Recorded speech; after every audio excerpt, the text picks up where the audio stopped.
მოგესალმებით, წარმოგიდგენთ თქვენი თავი და რა პროგრამები გაქვთ სასოფლო-სამეურნეო კოოპერატივის ფარგლებში, რა იგრძნობა, რა სიახლეები გვაქვს და როგორ მოდის პროცესი. მოგესალმებით, მე ვარ გელა სამხარაული, პარლამენტის აგრარულ საკითხთა კომიტეტის თავმჯდომარე. დღეს ჩვენ გვინდა გესაუბროთ სასოფლო-სამეურნეო კოოპერატივებთან დაკავშირებით, მაგრამ ვიდრე უშუალოდ თემაზე გადავიდოდე, დიდი ხანია მინდა ერთ საკითხთან დაკავშირებით ჩემი მოსაზრება გამოვთქვა. ეს ეხება მედიას, ზოგადად მედიას სივრცეს, მედიას საშუალებებს. ჩვენ სხვადასხვა პროფესიის ადამიანებს, ეს იქნებიან სპორტსმენები, ექიმები, ჩვენი მეცნიერები, თუ არ აქვს მნიშვნელობა, საზოგადოება ყოველთვის მოვითხოვთ მათგან მეტ თავდადებას, მეტ თავგანწირვას, ეს ჩვენი ჯარისკაცები, ალბათ თავგანწირვა უფრო მათ მიმართ უფრო მიზანმიმართულად.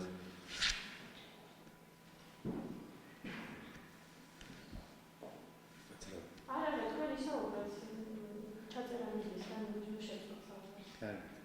ჩვენ ჯარისკაცების მიმართ ალბათ უფრო თავგანწირვა მათ მიმართ არის ნათქვამი.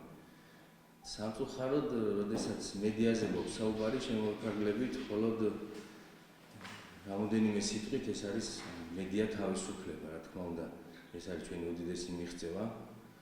როდესაც მედია გარემო სიტყვის თავისუფლება ქვეყანაში ყალიბდება და უფრო მაღალ სტანდარტებზე აკვლავს. მაგრამ ვფიქრობ, რომ მხოლოდ ეს არ არის საკმარისი, ვინაიდან მედიას აქვს უდიდესი ზემოქმედების ძალა ჩვენ საზოგადოებაზე და უპირველეს ყოვლისა, მედია მოქმედებს მათ განწყობაზე. ეს განწყობაც, ასე ვთქვათ, ქართული ფენომენია, ვინაიდან სწორედ განწყობის თეორია ქართული მეცნიერის ერთგვარი აღმოჩენა და თავმოყრა და მისი დასაბუთება. სწორედ ამ განწყობის შედეგად არის შესაძლებელი, რომ უფრო კარგად, უფრო ხარისხიანად წარიმართოს ჩვენი ცხოვრება. ამას იმიტომ ვსაუბრობ, რომ თითქოს რაღაცა პოლარიზებული გარემოა შექმნილი და ჩვენი მოსახლეობა უფრო მეტ ინფორმაციას იღებს კონფლიქტებთან დაკავშირებით, უფრო ნეგატიურ მოვლენებზე კეთდება აქცენტი, არადა შესაძლებელია, რომ თუნდაც პატარა წარმატებული მაგალითის შემთხვევაში გაცილებით სწრაფად წავიდეთ წინ, დავუზოგოთ ჩვენი ენერგია, ჩვენი ჯანმრთელობა და რაც მთავარია და ყველაზე ძვირფასია ჩვენი დრო. ჩვენ რამოდენიმე დღის წინ ბატონ გიორგისთან ერთად ვიყვებით კახეთში, დავათვალიერეთ რამოდენიმე სასოფლო-სამეურნეო კოოპერატივი. ეს არ იყო პირველი შემთხვევა, მაგრამ მე კიდევ ერთხელ დავწმუნდი, რომ სულ მცირე დროში რამხელა წარმატება შეგვიძლია მივაღწიოთ და როგორ შეიძლება შეიქმნას ჩვენ სოფლად უფრო ღირსეული გარემო, უფრო მეტი შემოსავალი გავუწდეთ ჩვენს ფერმერებს, ჩვენს გლეხებს და მათ უფრო მეტად მიეცეთ საშუალება, რომ იზრუნონ თავის მომავალზე, მომავალ თაობებზე. ჩვენ კოოპერატივების შესახებ კანონი მივიღეთ 2013 წლის ზაფხულში. პირველი სტატუსის მქონე კოოპერატივი სულ სადღაც 2 წელიწადზე ცოტა მეტი, ალბათ 2 წელი და 2 თვე იქნება, რაც პირველ კოოპერატივს მიენიჭა სასოფლო-სამეურნეო კოოპერატივის სტატუსი. თუ გადავხედავთ ზოგადად კოოპერატივების ისტორიას, რა თქმა უნდა, ეს ძალიან მცირე დროა, ვინაიდან დაახლოებით 160 წელია, რაც კოოპერაციული მოძრაობა არსებობს მსოფლიოში და ამის ფონზე 2 წელი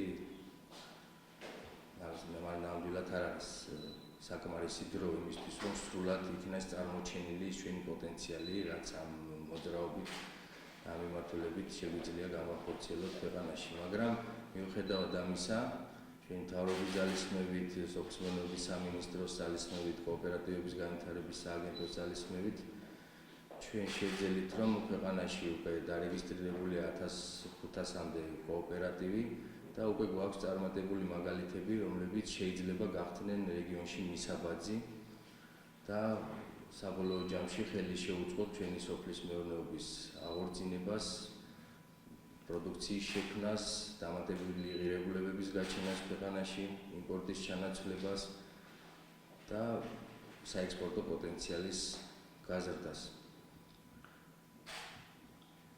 ეს არის მიმართულება, რომელსაც ვფიქრობ, რომ ალტერნატივა არ აქვს. ჩვენ ერთხელ და სამუდამოდ უნდა ვისწავლოთ და უნდა გადავდგათ ეს ნაბიჯი, რომ შევძლოთ ერთად შრომა, კონსოლიდირება ჩვენი ცოდნის, ჩვენი ფინანსური რესურსის, ჩვენი ქონების და ასე ჰარმონიულად შევძლოთ ჩვენი ბიზნესის განხორციელება. უამრავი სიკეთე შეიძლება მოიტანოს კოოპერაციულმა მოძრაობამ, ეს უპირველეს ყოვლისა მე გამოვყოფი ალბათ, რომ გარდა სხვადასხვა მიმართულებით აქტივობების კონსოლიდაციისა, მნიშვნელოვანია უფლებების დაცვაზე საუბარი, ვინაიდან როდესაც ფერმერი თავისი მწირი რესურსით, მწირი შესაძლებლობებით გამოდის ბაზარზე, ეს იქნება შიდა ბაზარი თუ სოფლიო ბაზარი, რა თქმა უნდა, ასეთ შემთხვევაში ფერმერი გაუცველია, ხოლო კოოპერაციის შემთხვევაში და ერთიანობის შემთხვევაში მათ უკვე ხელი მიუწვდებათ როგორც საკუთარი უფლებების დაცვაზე, ასევე შესაძლებელია სხვადასხვა ფინანსური ინსტიტუტებთან უფრო აქტიური ჩართვა და აქტიური თანამშრომლობა, ასევე სხვადასხვა სადაზღვევო კომპანიებთან, ვინაიდან ცალ-ცალკე ჩვენი შეხვედრების დროს ყველა მათგანი გამოთქვავს გარკვეულ პრეტენზიებს სხვადასხვა ინსტიტუტების მიმართ, მაგრამ მათი ერთად დგომის შედეგად შესაძლებლობა ექნებათ, რომ მათ უფრო მეტად დაიცვან თავისი უფლებები და მეტად ხმამაღლა ისაუბრონ ამა თუ იმ პრობლემებზე თუ საკითხებზე. ახლა სტექის პირობებში ალბათ დაზამარხება ამ შემთხვევაში რა რითი ეხმარება მათ სახელმწიფო, თუნდაც ის რომ კოოპერატივის წევრები არიან, რა უპირატესობა შეიძლება მათ ჰქონდეთ და კარგად თუ ესმით ეს კოოპერატივის მნიშვნელობა ზოგადად როგორ მიდის პროცესი მოსახლებამდე ინფორმაციის მიტანის. ჩვენ უპირველეს ყოვლისა ამასაც გავუსვამ ხას, რომ როდესაც საუბრობთ სოფლის მეურნეობის განვითარებაზე და ჩვენმა ხელისუფლებამ სოფლის მეურნეობა გამოაცხადა ერთ-ერთ პრიორიტეტად, აქ რა თქმა უნდა საუბარია დარგის განვითარებაზე, მაგრამ სოფლის მეურნეობის განვითარება განიხილება საერთო კონტექსტში. ჩვენი მიზანია, რომ როდესაც ჩვენი მოსახლეობის ნახევარი თითქმის ცხოვრობს სოფლად, მათ შეუქმნათ ღირსეული გარემო პირობები და შეუქმნათ დამატებული ეკონომიკური შემოსავლები. აქედან გამომდინარე დგავთ ნაბიჯებს და ჩვენ ვავითარებთ სისტემას. სოფლის მეურნეობა ძალიან რთული დარგია, შესაბამისად შეიცავს ძალიან ბევრ რისკს, მათ შორის არის ისეთი რისკები, რომელიც შეუძლებელია წინასწარ გათვალო და წინასწარ გააკეთო პრევენცია გარდა რაღაც გარკვეული შემთხვევებისა. ამიტომ ჩვენ ვცდილობთ, რომ რაც შეიძლება მაქსიმალურად დავაზღვიოთ რისკები და განვავითაროთ სხვადასხვა მიმართულებით სისტემები. აი მაგალითად გვალვის შემთხვევაში ჩვენ ვაღდგენთ და რეაბილიტაციას ვუტარებთ სამელიორაციო ინფრასტრუქტურას, სეტყვასაწინააღმდეგო სისტემები დავნერგეთ კახეთის მიმართულებით და შემდგომში ალბათ მოხდება მათი გავრცობა სხვა რეგიონებშიც. ასევე აქტიურად თანამშრომლობთ ჩვენ სადაზღვევო კომპანიებთან და თუ სადღაც 2-3 წლის წინ პრაქტიკულად შეუძლებელი იყო მხოლოდ 1-2 შემთხვევა არსებობდა, როდესაც ჩვენი ფერმერები აზღვევდნენ თავის მოსავალს სხვადასხვა სტიქიურ უბედურებაზე. წელს და შარშან უკვე სახელმწიფო თანადაფინანსებით ეს შესაძლებელი გახდა, უფრო დაიხვეწა პროგრამები და უკვე ათასობით ადამიანია ამ სადაზღვევო სისტემებში ჩართული. მაგრამ მიუხედავად ამისა, ინფორმაცია არ არის სათანადოდ გავრცელებული ჩვენს მოსახლეობაში, ჩვენს ფერმერებში. აქტივობა მე მიმაჩნია, რომ არ არის საკმარისი ჩვენი მოსახლეობის მხრიდან და სწორედ ასეთ შემთხვევებთან გვაქვს საქმე, როდესაც დაუზღვეველი ნაკვეთები იყვება სხვადასხვა სტიქიური უბედურების ზონაში. ამ შემთხვევაში, რა თქმა უნდა, იწევს მოსახლეობის უკმაყოფილებას და მთავრობის მხრიდან კეთდება მაქსიმუმი. ჩვენ როგორც უკვე აღნიშნე, სუბსიდიით შევდივართ და თანადაფინანსებით სადაზღვევო კომპანიებთან, ჩვენ ფერმერების სანაცვლოდ გარკვეული დიდ პროცენტს იხდის სახელმწიფო, მაგრამ ასევე დამატებით სახელმწიფო გამოყოფს თანხებს და იმ აუცილებელ პრეპარატებს, რომელიც საჭიროა რომ გადარჩეს მცენარე და შემდგომში კვლავ გავითარდეს და შემდგომში კვლავ იქნება შესაძლებელი რომ არ განადგურდეს და სოფლის მეურნეობაში კვლავ იყოს გამოყენება. გიორგი მიშელაძე, საქართველოს სოფლის მეურნეობის სამინისტროს სასოფლო სამეურნეო კოოპერატივების განვითარების საგადოს თავმჯდომარე. Am მდგომარეობა გვაქვს, როგორ ვითარდება კოოპერატივები და ძირითადი საჭიროებები რა არის ამ დაწესების არჩევა. როგორც აღნიშნა, დღეს მდგომარეობით უკვე 1496 სასოფლო სამეურნეო კოოპერატივის სტატუსის მქონე იურიდიული პირია საქართველოში რეგისტრირებული. ფაქტიურად ეს პროცესი დაწყებულია 2014 წლის 7 მარტის შემდგომ, ვინაიდან პირველი სტატუსი მაშინ მიანიჭა და დღეს მდგომარეობით შეიძლება ჩაითვალოს, რომ ეს საკმაოდ აქტიურად მიმდინარეობს, საკმაოდ მიუხედავად იმისა, რომ საქართველოში კოოპერატივების მიმართ გარკვეული ზოგ შემთხვევაში ზოგიერთისთვის მძიმე გამოცდილება იყო ეს და ბევრი კოოპერატივის ასოცირებას აკეთებდა კოოპერატივის კოლმეურნეობასთან, მაგრამ ეს მენტალობა უკვე გარდაიქმნა, ასე ვთქვათ, ეს სტერეოტიპი დაინგრა და მიხვდა ჩვენი ფერმერი, ჩვენი გლეხკაცი, რომ კოლმეურნეობა არ არის ნამდვილად კოოპერატივი. და სწორედ ეს აქტივობა დღეს მდგომარეობით ამის მაჩვენებელია. აქვე აღსანიშნავია, რომ მთლიანობაში საქართველოს მასშტაბით 12700-ზე მეტი გლეხკაცია გაერთიანებული კოოპერაციის ფარგლებში, თავისთავად მათ შორის ქალბატონების 3000-ზე მეტი ქალბატონია და სხვათა შორის ერთ-ერთი პრიორიტეტული მიმართულებად ვთვლით, რომ ქალთა გააქტიურების თვალსაზრისით ეს ჩართულობა მათი კოოპერაციის პროცესში და აღინიშნოს, რომ ცალკე ქალთა კოოპერატივები 58 კოოპერატივი ყავს ასეთი, სადღაც 158 კოოპერატივში ხელმძღვანელობაში ქალბატონები არიან წარმოდგენილი, ან გამგეობის თავმჯდომარეები და ასე შემდგომ. და ეს ქალთა კოოპერატივი რა მიმართულებებით არიან?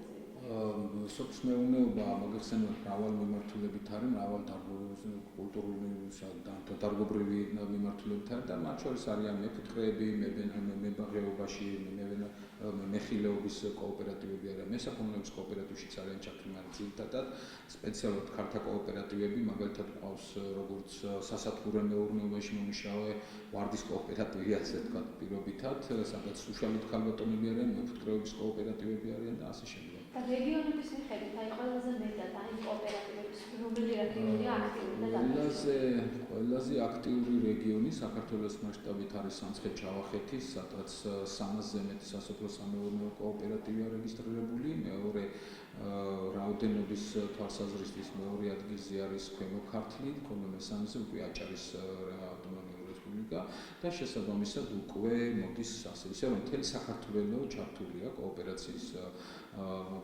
ფარგლებში, ასე ვთქვათ. გასათვალისწინებელია ის, რომ პირველი პროგრამა, რომელიც სახელმწიფომ კოოპერატივების მხარდაჭერისთვის დაიწყო, ეს იყო სწორედ მცირე გაბარიტიანი სასოფლო სამეურნეო ტექნიკის პროგრამა და ის სწორედ ამ პროგრამაში იყო ძალიან ბევრი კოოპერატივების ჩართულობა, ვინაიდან მოგეხსენებათ საქართველოში ტექნიკა საკმაოდ დეფიციტს განიცდის. სასოფლო სამეურნეო ტექნიკა ძალიან ესაჭიროება ჩვენს გლეხკაცს და სწორედ ეს მცირე გაბარიტიანი სასოფლო სამეურნეო ტექნიკა იყო გათვლილი კოოპერატივებისათვის, ვისაც აქვს მცირე ზომის, მცირე ნაკვეთებად ფრაგმენტირებული მიწის ფართობები ან რთული რელიეფი. და სწორედ ამ პროგრამაში 679 სასოფლო სამეურნეო კოოპერატივი იყო ჩართული, რომლებმაც მთლიანობაში მიიღეს 1500-ზე მეტი კომპლექტი, ასე მცირე გაბარიტიანი სასოფლო სამეურნეო ტექნიკის კომპლექტი, მათ შორის 201 დამატებით ხელისათესები, ამიტომ ეს იმ კოოპერატივებისთვის იყო გათვლილი, ვისაც კოოპერატივის ფარგლებში გაწევრიანებული ჰყავდათ დევნილები, ძლებით გადაადგილებული პირები, ეკომიგრანტები, თუნდაც კოოპერატივები იყვნენ რეგისტრირებული მაღალმთიან რეგიონებში ან საზღვრისპირა რეგიონებში, სადაც უფრო მძიმე პირობებია სხვა დანარჩენი კოოპერატივებთან შედარებით. ამას გარდა დღეს მდგომარეობით აღინიშნოს, რომ უკვე დაწყებული შარშან დაიწყო მეფუტკრეობის სასოფლო სამეურნეო კოოპერატივების მხარდაჭერის პროგრამა.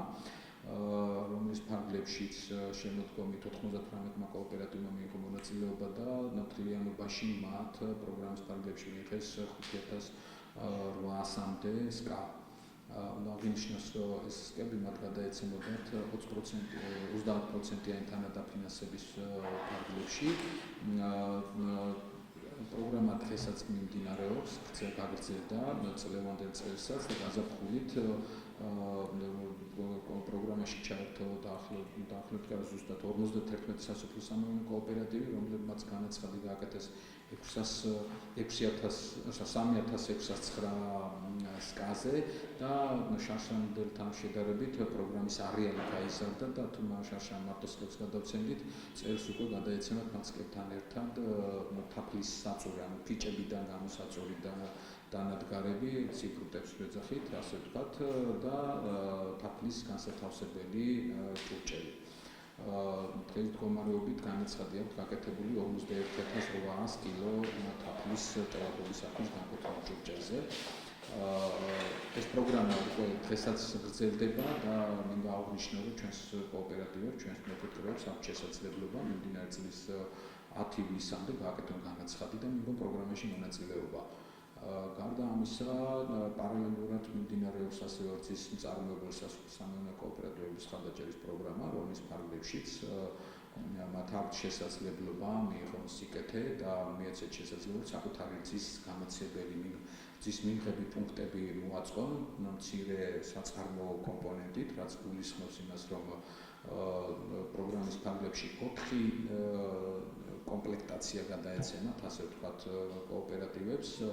პირველი არის მაღალმთიანი რეგიონებისათვის, სადაც მწირია, რა თქმა უნდა, მესაქონლეობა ცოტა მაინდა-მაინც არ აყვავს ისეთი მრავალრიცხოვანი მეწვევის საქონელი, ამიტომ გავითვალისწინეთ ეს რეალობა და სწორედ მინიმუმ 51 მეწვეულზე როხას თუ გაერთიანებენ კოოპერატივების ფარგლებში, მაშინ აქვს შესაძლებლობა რომ ჩაერთონ პროგრამაში და მიიღონ მინიმუმ 500 ლიტრის რძის გამაცემელი აღჭურვილობა, ასევე აქვს შესაძლებლობა აირჩიონ 500 ლიტრის მოცულობის ყველის ასე ვთქვათ, კვეთის ამონყვანი, ანუ რომ მცირე საწარმოს სახით ყველი გააკეთონ და უკვე არ არის რეალიზაცია მოახდინა მხოლოდ კოოპერატივებში გლეხებმა, არამედ უკვე კოოპერატივის მეშვეობით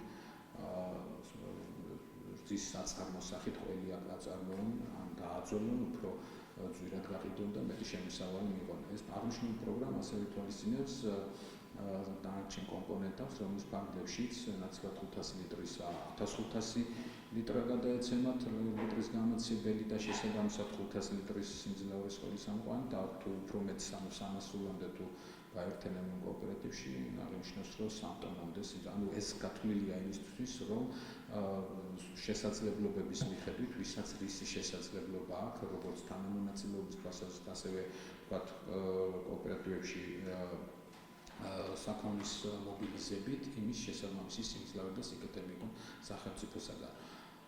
მინდა აღნიშნო, რომ დღეს ქართველ გლეხებს ძალიან ესაჭიროება კვალიფიკაციის ამაღლება. არა ერთის მხრივ შეიძლება ტექნოლოგიებით აღჭურვოთ, მივაწოდოთ კაპიტალური ინვესტირება მოახდინოთ მათში, მაგრამ მას სჭირდება გამოცდილების მიღება, სწავლა, განათლება, რასაც თავისთავად ყველა სახელმწიფო პროგრამას თან მიყვება ტექნიკური დახმარების სახით კვალიფიკაციის ამაღლების კურსები.